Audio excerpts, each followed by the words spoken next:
Burros. We're going to wait for a second to let people jump on. Let us know if you can hear us once you get on.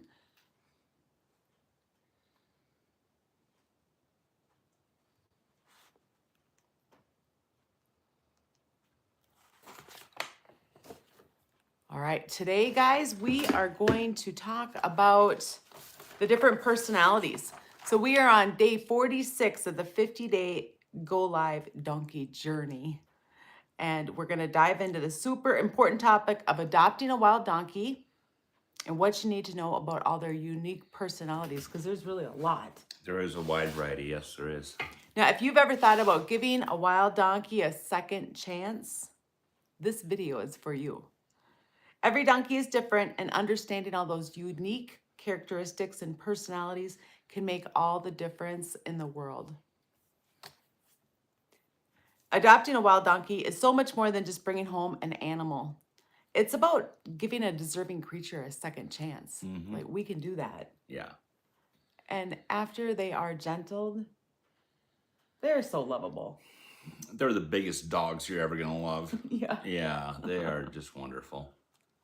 Now, the best part of this is you don't have to do it alone, guys. We have the community Training Wild Burros, and we have memberships. You're not alone. We have so many resources to help you along your journey, because sometimes it can get tricky. And we're like, oh gosh, what do we do? Oh. And no two donkeys are the same. I don't know if I'm ahead of what we got. No, you're good. Okay. You're good. So, we've just brought home a lot of donkeys for the past couple of weeks. All wild, unhandled. And it's amazing to see how different they are. I mean, we've got some that are as skittish and spooky and distrustful as a white-tailed deer in the wild. I mean, they're wild. Then we got some that they seem like they were captured from a petting zoo, or they lived in a cul-de-sac begging for potato chips from people's back porches. What's curious, though, is for the most part, the donkeys I'm referring to were all from the same gather. Right. Okay, so it's not possible that it was from a petting zoo or a gas station donkey. They're all captured out in the same HMA area. HMA, if you don't know, it stands for Herd Management Area. There's hundreds of different HMAs out there. Yeah, so I don't believe the differences in personality were environmental. I think we talked about earlier, genetic. Just their parents were braver than others. Because we actually do have some donkeys that were haltered on their second 15-minute session. And it's not the first time we've had that, but it doesn't happen very often. What we say, about 10% of the time. That's our guesstimation from all that we've done. Yeah. Yeah, our math shows about 10% are super easy. Now, you may have a wild donkey at home that you've had for 6 months, and you're just running into obstacles and you're frustrated and you feel like, well, maybe I'm a bad trainer. I don't have enough information. And sometimes you may be doing everything right. It's just going to take that donkey that long to get through. So you really have to be patient with yourself, because it's not that you're doing something wrong. They are all that different. So while Dan was playing with two that were so easy, he haltered them on the second session. I have some other ones that I'm working on, just getting them to face me. Like, it's very, very simple right now. The question is, will you look at me? Yeah. And all from the same area, similar age. It's what's the word? It's, I guess, surprising. It is surprising. How vastly different they can be. So we'll go over more details from these 20 that we just brought home. Yeah. And I also have 5 common questions that I get a lot on the channel about adopting a wild donkey. So the first one is, how different are wild burros from domestic donkeys in behavior and temperament? Now, I would say that once they're gentled, they're not that different. Yeah. Seamus is our first domestic donkey, and he used to be terrified of everything. He was. I remember when my friend Dave came out from Minnesota to visit, it was right after we had just gotten Seamus. He used to giggle every time I talked to him. He says, "Oh, that silly donkey I got. You go out in the yard and it would run away, and then you turn around and do something, and you hear it sneak up behind you, and you turn around and it would run away again." How conflicted Seamus was. We've brought home recently another domestic donkey that initially, the several sessions, was more skittish than some of the wild donkeys we've had. Yes, yes. So that fear-based stuff that happens, all of that will go away with time. And how much time? It depends. It depends on how much braveness your donkey can feel. It depends on how good we are with our timing. It's about how good we are giving it a little bit of stress that can teach it, not overwhelming it with stress. Because really, I've had people say to me, well, I'm not going to give my donkey any stress. I feel sad for your donkey because they need to learn those coping They skills. need that little bit of managed stress to build coping skills. And once they have that, they're going to be so much more confident in the world. They're going to be excited to go do adventures. Absolutely. Absolutely. Yeah. You know, and that's kind of, I believe it links into coping skills. Like when we sack out a horse or desensitize a horse, we're not necessarily teaching it to not be afraid of plastic bags. We're teaching it the coping skills it needs for when that next strange thing pops out of the bushes. They don't freak out and panic, that they've developed the coping skills. So surprises aren't as big of a surprises. They can figure it out. Now, when I think of the terminology sacking out, I wouldn't say that that's what we do. So when I think of sacking out, I think of like, you guys know I have notes, right? I think of like being a spaz and a spaz until they stop. But we don't do that. Like we really try to be like, oh, are you a little nervous? Let me take that away. It's okay that you're nervous. Are you a little-" Right. Okay, so when I think of sacking out, I think of like flooding them. And we don't flood, we try hard to never flood any of Yeah, them. and really with a donkey, that's you don't want to necessarily desensitize a donkey. You want to build those coping skills. I brought up the horse and the sack to create the analogy of why there's a I benefit get to it. doing I just that. want people to know Yep. what we're doing, right? So let's see. Question number 2 is, can wild burros be socialized and bonded with humans? That is a big old fat yes. Yeah, definitely. So when I go out into the pasture, Ah will come find me, or she'll come when I call her. And a lot of that depends on like how I left the last session, or if she has had enough love. Like let's just say she has some time off. She might not come right away, but then when she gets back in the swing of getting a lot of attention, she's going to come and seek me out. Yes, they will eventually crave that human interaction. We've had wild donkeys. I think what was it, Rosa?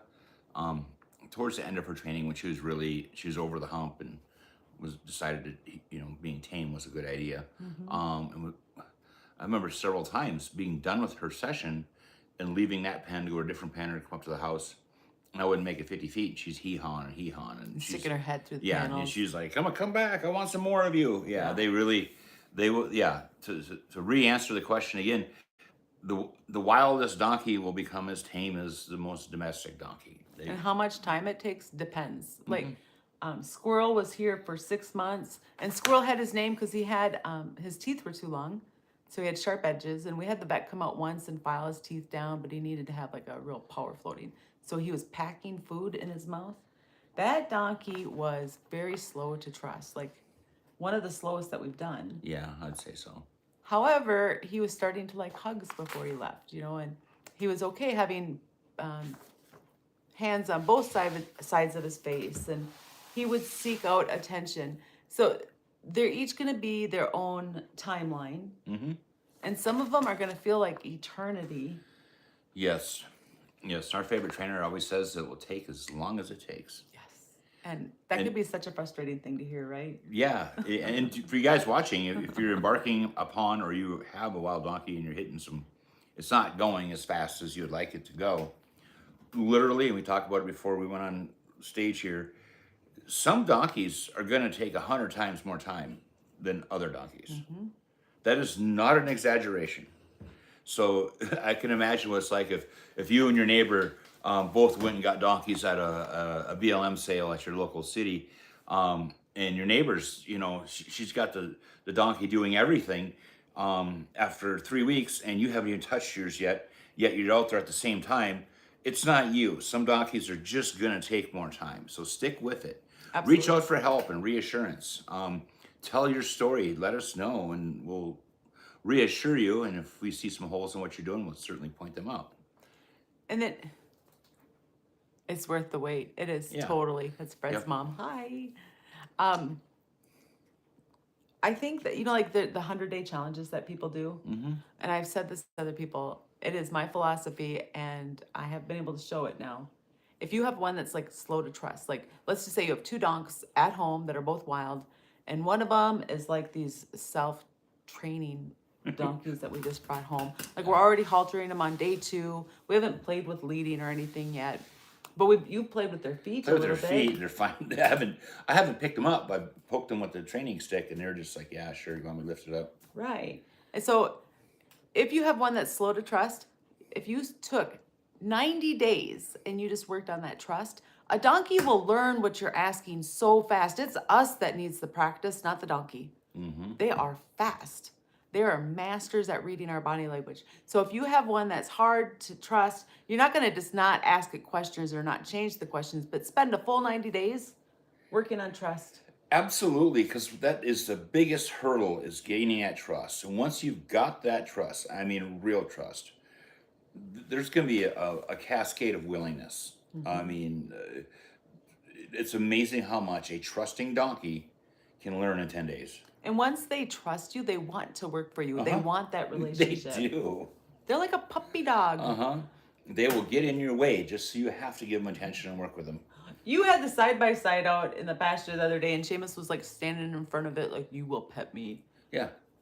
And the bobcat, he's done that. Yes. He's a hazard to use equipment around. Yeah. All right, so let's go on to question number 3. And if you guys have questions or you're, dealing with one that's easy or hard, share your stories. We love hearing all this. Now, are there specific personality traits to look for when choosing a wild burro? Potential adopters wonder how to read the animal's behavior and decide which burros will best fit their experience and their lifestyle. So if it's your first one, the one that is self-taming, that one Dan was petting through the fence at the facility. Yeah, it was seeking me out when I'd walk by the pen and stick its head out. And it was, I mean, obviously this one's special. So curiosity is huge. Now, that doesn't mean that a donkey that's not curious isn't going to be awesome. It's just going to take longer. Right. You know, and because we brought home 2 big loads in the last few weeks.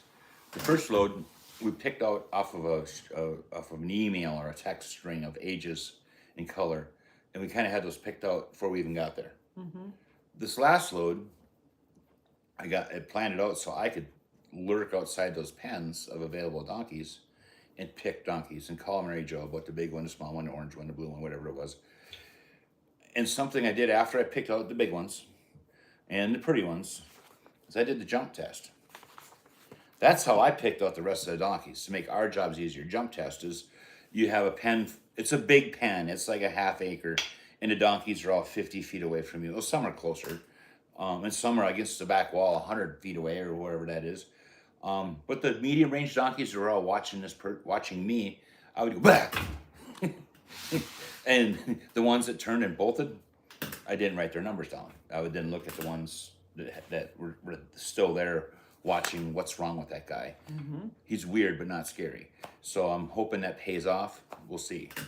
And it's kind of funny that Dan did it that way because there's a trainer out there. I don't think that she does YouTube stuff or anything, but Candace Schroeder, and she does like a 5-gallon pail test, or at least she talks about it. I don't know if she really does it. She wants them to run from that 5-gallon pail because donkeys typically they'll freeze up, right? She's breeding movers. So when she's out there looking at donkeys, she wants them to move from that 5-gallon pail. But Dan, looking at wilds, she's not dealing with wilds. Looking at wilds, he's like, let's go for the ones that aren't so scared. Yeah. And time will tell if that'll pay off. Right? But once they're gentle, they're all awesome. So it's just some take longer than others. We had Squirrel here for June to, I think he was already at the end of October. So it took him like 4 months, and he was it felt like forever. Like he was doing everything, but he wanted to kick with that hind left foot. Oh man, boy, back before early on Squirrel, Yeah. he was just a grumpy, crusty old man. Right? Yeah, with a bad breath and a lump on his face. He was just crunchy. But the last month he was here, while he was waiting for his new family to be ready for him, you couldn't go in to feed, and he was in the way. You turn on, there's Squirrel. I mean, he just became a 600-pound golden retriever. He was creep up on you. Yeah, and he was an old dude, been there battle hardened. He was 21 years old. Yeah, Yeah. but he got there.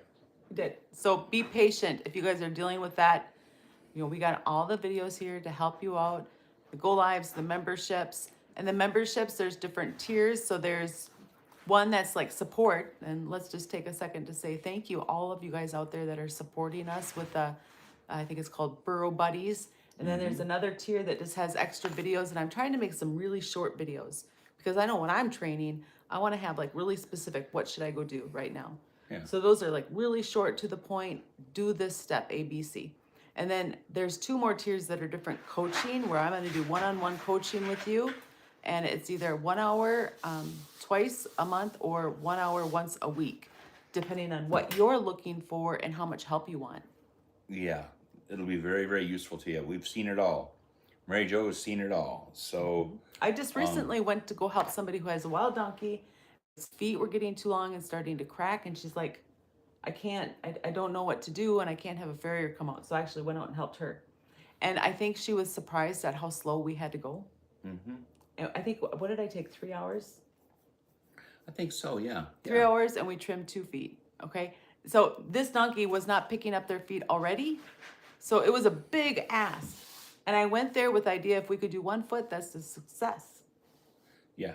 So getting 2 done. Yeah. And for us, when we start handling feet, if we got one that came a little long and it needs some attention, not very often do we knock out a couple of feet in a session. It's like an hour later, we got 1 foot done because of how slow we had to go. So, yeah, But going that slow is what's building that trust. You know how I said, build trust, build trust. Like, that's the biggest thing that you can do, connection and then cooperation. So when you're going and you're doing something that donkey views kind of scary, if you go slow enough and you watch every little nuance of their body language, because they're so small, their body, how they tell us how they feel. It's so, yeah, their clues are very small. Yeah. Once you know what to look for, it's not so hard to see it. But when we started this, when we got Seamus, I didn't know any of this. Right? Yeah. And you had no one to reach out to that knew anything about donkeys. No, I didn't. That was hard. Like, trying to get him to take a step back was like, he was like a stone. Right. Yeah, and at that time, we only really interacted with horse people. We'd barely learned who Ty Evans even was.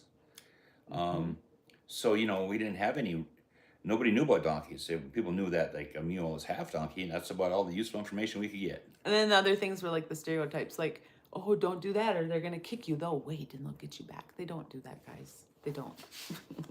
Okay. Number 4. Oh, wait. Personality traits when you're looking for one. So I look for big because I want to be able to train them to ride.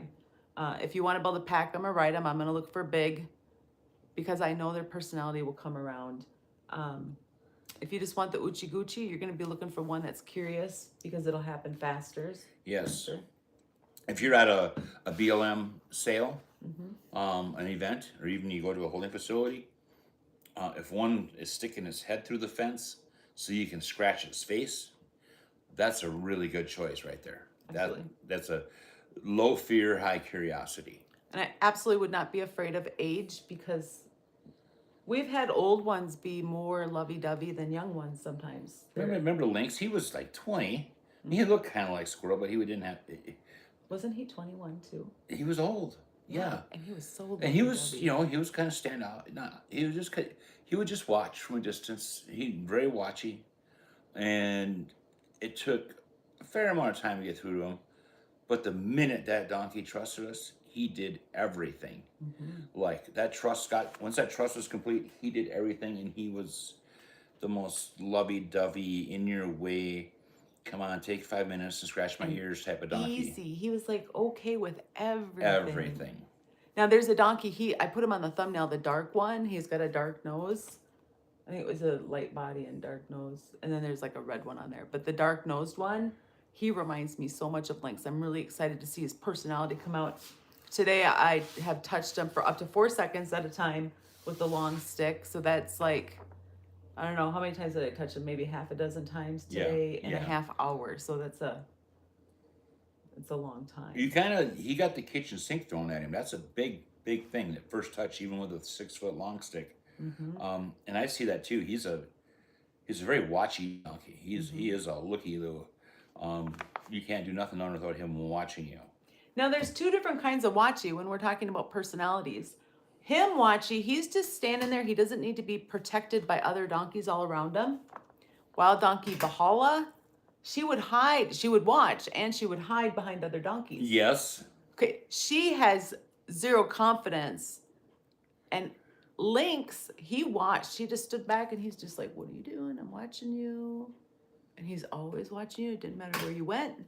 And he has total confidence. Mm-hmm. So if they're hiding behind other ones, that's often a sign of nervousness. There you go. That's a good thing to point out. That's lack of confidence. That there'll be an obstacle with that. I mean, there's all kinds of obstacles, but that will be an obstacle. The one hiding. If there's 4 donkeys in a pen and it's the 4th one always hiding but watching, it's curious, but it has low confidence. Yeah. And, we could change our opinions on this stuff later on as we Yeah, get on ask more us of next it. week.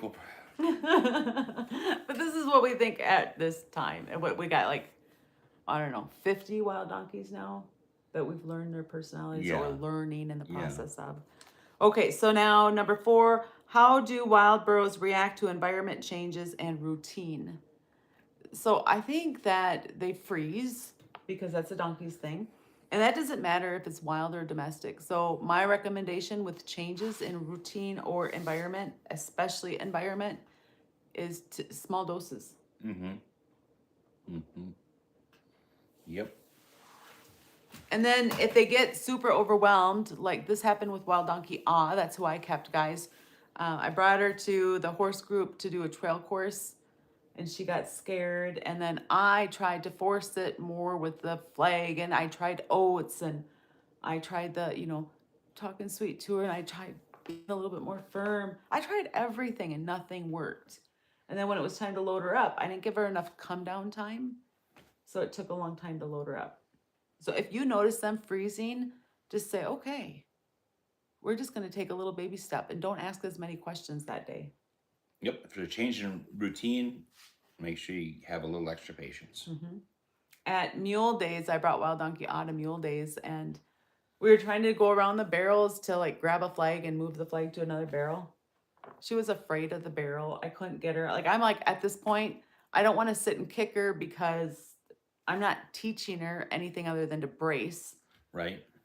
So the announcer, I'm like, I don't know what to do. I can't get her to move at this point. So I just got her to go really wide, and the announcer grabbed the flag for me, and he ran up kind of, not literally behind her, but kind of behind her, and gave me the flag. And we got a couple of strides of a lope that day. That was pretty cool. All right. What challenges might I face related to Wild Burros' personality during training? Well, if they're super confident, they might choose to kick when you go work with their feet. And I'm not worried about that because I'm using a long stick. I know what they're going to do long before my hand's ever there. Yeah. Yep. What other obstacles? Trying to get them to move can be an obstacle. And on that one, I was working with Squirrel and trying to get him to circles. And one day I tried to firm up and it did not go well. And I'm just like, I needed to slow down and be happy with the answer of taking 1 or 2 steps. Yeah. So it goes back to what can you say yes to, and then build off from that. Don't ask for too much. If they can't do 2 steps, don't hope for a whole circle. Right. Yep. Yep. If your biggest success so far has been 1 step, and then eventually on your next session, however many sessions on, you get 2 steps, that's progress. Don't then expect, now we should get 4 or 8. No, we should be able to run a marathon. No, it might be 1 step at a time until it's 5 or 6 steps, and then we should start seeing some continuity. With Squirrel too, I was getting pretty close to full circles, and then that day that I was trying to firm up a little bit more, he was doing it, days before or the week before, and then that day he's like, "Yeah, sorry, I'm done." Yeah. Yep. So I needed to be willing to back up to where he was at that day. And it can be so hard because I'm like, well, we did it last week, so I should be able to expect it this week, but that's not always the case. Mm-hmm. Mm-hmm. And that's because we're building trust, guys. Like, a donkey is not going to do something without a purpose. Maybe that's a really big one that can cause obstacles. Do you remember how I've been able to lunge Seamus like in circles at a walk and trot? Mm-hmm. And then years ago, you and I put him in the round pen. We were working with the crazy mules, and we put him in the round pen, and I was gonna lunge him, and he's like, "Nope, I'm not going." Do you remember that? Mm-hmm. We had to quit. Yeah, he's like, what's the point? If you ask too many times, they think that they're doing it wrong, and that's totally true. Mm-hmm. So I guess if you don't practice something kind of on a regular basis, don't think you're gonna go right back to where you did something, Right. because it was years ago that I did lunge jump, and then I was like, oh, I'm gonna do it again. I did this before. Right. We haven't lunged a donkey in a long time, have we? I think we're trying to get Honk to trot, maybe. Yeah, we've done it with Honk. And I did it with all three of the Golden Girls, maybe even with Daphne too. Because you can teach them the gaits in there, like lunging them, but you're never going to ask for them to hold that gait until they like go into it so easily. And I never practiced it a ton with them because it's not super important to me, but sometimes I like to play with other things. Right, right. And something, we have to remind ourselves too is we're not talking about horses, so we'll run in circles all day long. About 1 or 2 trips on that round pen, and a donkey's like, "What? This is silly. Why are we doing this? I was just here. If I stay here, I'll still be here. If you make me run in a circle, I'm going to come right back to here. And what's all this all about?" That's kind of how they think. It's like, what's the point? We've used oats to get them to have a purpose for doing it, and that works. And they think that's fun. Ooh, no, they're getting paid. Okay, now there's a reason to do this. Mm-hmm. Yeah, they aren't just going to move from that pressure like a horse. It's good. Yeah, it's different. They'll freeze. And then if you're trying to firm up and it does not work, you need to stop doing that, because you cannot do what doesn't work, right? If you try to firm up and it works, awesome. But if it does not, find a different way to get her done. Mm-hmm. Mm-hmm. Because we never want to be mean to them. Right. Yeah. Can you think of other challenges during training, Dan? Well, give me a second. I'll come up with something. So part of what this person asked is if fearfulness, stubbornness, or independence make training harder or easier. It's the fearful. Yeah. Yeah. The biggest obstacle is the fear. That's tied in with trust. Mm-hmm. What was it? What was it, independence? Yeah, independence. Fearfulness, stubbornness, or independence. Well, the stubbornness is usually a result of a lack of trust. Independence, a gentle domestic or wild donkey, they just don't seem to be very independent. They really love that like connection. the interaction. They love the interaction. Yeah. Yeah. So I don't view stubbornness as like an obstacle, because I view it as a symptom. Yeah. Here's just a crude example. We were just talking about lunging a donkey in a round pen, and 1 or 2 trips around is about it. They'll stop because what's this point? Why are we doing this? I mean, okay, that's not stubbornness. That's thoughtfulness. They're smart. They're like, well, what's the point? I'm burning calories. And so some people call that stubbornness. I call it thoughtfulness. Because they're not a flight animal. Remember, donkeys are not a flight animal. It's unnatural for them to waste energy for no reason. Why am I doing this? Mm-hmm. All right, let's see what else I have on here for questions. If you guys have any questions, make sure you put them on. We love having your questions. Can you think of other things that you want to talk about with the new wilds that we brought home? Well, first off, they're a lot of fun to work with, and it is eye-opening how they're from.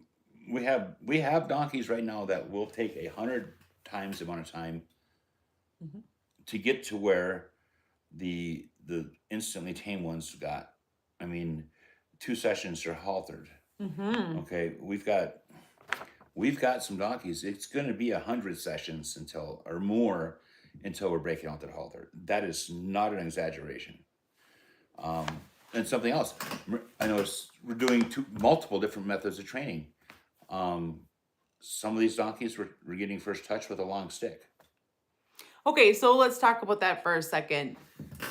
We started off with the long stick, and then we went to sitting with them for food. And then I'm like, I'm never going back to the long stick again. Until Rosa. And I don't see anything wrong with the long stick. So the long stick, I'm using it. So we'll pretend like my hand is and dance the donk. I'm just like matching his silhouette, and I could be 25 feet away, Mm-hmm. and all I'm doing, I'm just looking for the donkey to blink or lower its head or turn its ears. So doing this is not, it doesn't need to cause them stress. Like there's going to be a little bit of stress, but it doesn't need to cause them unneeded stress. Right. Right. So part of the reason we went back to this is because they had a big meal and they weren't very hungry. Right. There was no food motivation. I was like, well, I'll just stand over here. Yeah. Yep. So know that there's many ways to get a job done. Exactly. Exactly. I mean, the principle is all the same, but sometimes you have to go in your toolbox and use different methodologies. Absolutely. Yeah. So when I think that, oh, I have a black and white scenario, I don't, it changes depending on the donkey. Because we Right. do have some that we're using food with. We do, yeah. We got like the instantly tame ones. They've never met a long stick. I mean, Yeah. it Well, was wait, you used one on the feet. So we do not just put our hands down there with their yes. legs. We always are handling their feet with something that we don't care if it gets kicked. Yeah. It could be a stick, a long brush. It's just a toilet scrubber on a 3-foot stick. Yeah, we're always taking a temperature and getting a good pulse on how they react to their feet being handled with a stick. Something else I want to say about that with the feet. You have one that's like super calm and gentle and they're accepting touch on day 1 and 2. Do not think it's okay to walk behind them. Right. Don't walk behind them. You guys, they're still a wild animal and we don't know what's gonna set them off, or another donkey in another pen gets spooked and they think they need to kick. And like the naturally tame ones, they're just they haven't learned the hierarchy or the herd hierarchy of where is the human at in the herd pecking order. They haven't learned that yet. So even these tame ones, I would not walk behind them because I watched them today wail on each other because one walked behind them and they didn't want them there. So until I know that they understand the hierarchy of this herd, that it's not a good idea to kick me. And when I do start walking behind them, like that's after I've already done all the long brush stuff. I'm probably already picking up their feet.